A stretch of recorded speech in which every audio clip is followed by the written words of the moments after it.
ನಾವು ಈ ಗ್ಯಾರಂಟಿ ಯೋಜನೆಗಳ ಮೂಲಕ ಸಮಾಜದಲ್ಲಿರ್ತಕ್ಕಂಥ ಎಲ್ಲ ಬಡವರು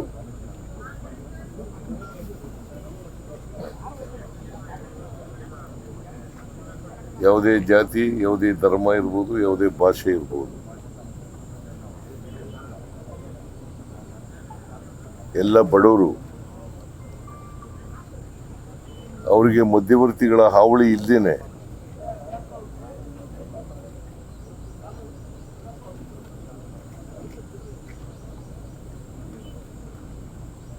ನೇರವಾಗಿ ಅವರ ಖಾತೆಗಳಿಗೆ ಹಣ ಕೊಡ್ತಕ್ಕಂಥ ಕೆಲಸವನ್ನು ಮಾಡ್ತಾ ಇದ್ದೀವಿ.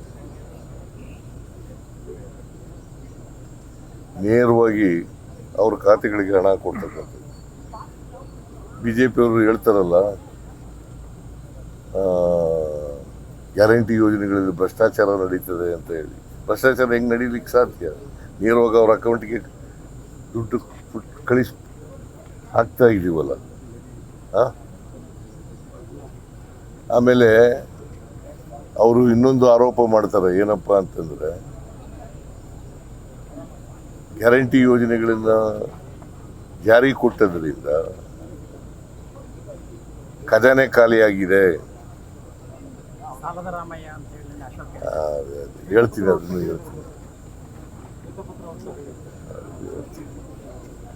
ಅದನ್ನು ಹೇಳ್ತೀನಿ ಈಗ.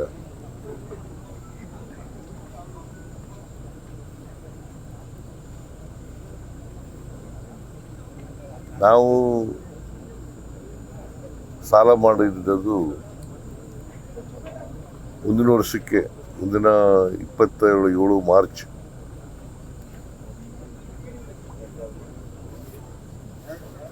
$8,24,000 ಕೋಟಿ ಆಗಿತ್ತು. ಈ ವರ್ಷ ಸಾಲ ಮಾಡೋದು 1,32,000 ಕೋಟಿ.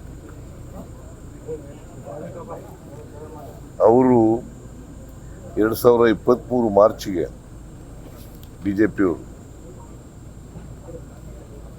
5,30,000 ಕೋಟಿಗೂ ಹೆಚ್ಚು ಸಾಲ ಮಾಡಿದರು. ಅವರು ಅಧಿಕಾರಕ್ಕೆ ಬಿಟ್ಟಾಗ 2023 ಮೇ 20ರಲ್ಲಿ ನಾವು ಅಧಿಕಾರಕ್ಕೆ ಬಂದವು. ಮಾರ್ಚ್ 23ಕ್ಕೆ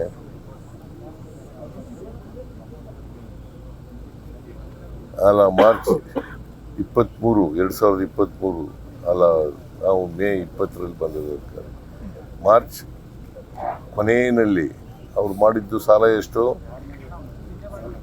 5,30,000 ಕೋಟಿ. ನಾವೆಷ್ಟು ಮಾಡಿದ್ದೀವಿ 4 ವರ್ಷದಲ್ಲಿ? 2,56,000 ಕೋಟಿ. ಸಾಲ ಅವ್ರು ಜಾಸ್ತಿ ಮಾಡಿದ್ರು, ನಾವು ಮಾಡಿದ್ದು. ಇದು ಒಂದು ಕರ್ನಾಟಕದ್ದು ಕತೆ. ನರೇಂದ್ರ ಮೋದಿಯವರು 12 ವರ್ಷ ಆಯಿತು ಪ್ರಧಾನಮಂತ್ರಿಗಳಾಗಿ. 12 ವರ್ಷ ಆಯಿತು. ಅವರು ಅಧಿಕಾರಕ್ಕೆ ಬಂದಾಗ 53,11,000 ಕೋಟಿ ಸಾಲ ಇತ್ತು. ಬರ್ಕೊಳ್ಳಿ ಕರೆಕ್ಟಾಗಿ, 53,11,000 ಕೋಟಿ ಸಾಲ ಇತ್ತು.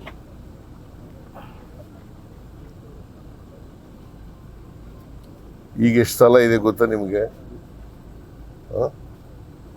218 ಲಕ್ಷ ಕೋಟಿ. ಅಂದ್ರೆ ಸ್ವಾತಂತ್ರ್ಯ ಬಂತವಿಂದ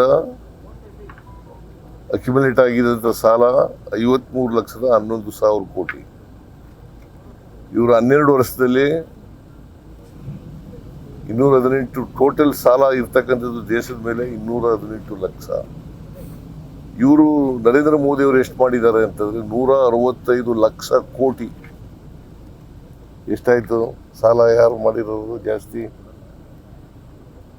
ಏನಂತ ಕರೆಯೋದು ನರೇಂದ್ರ ಮೋದಿ ಅವರಿಗೆ?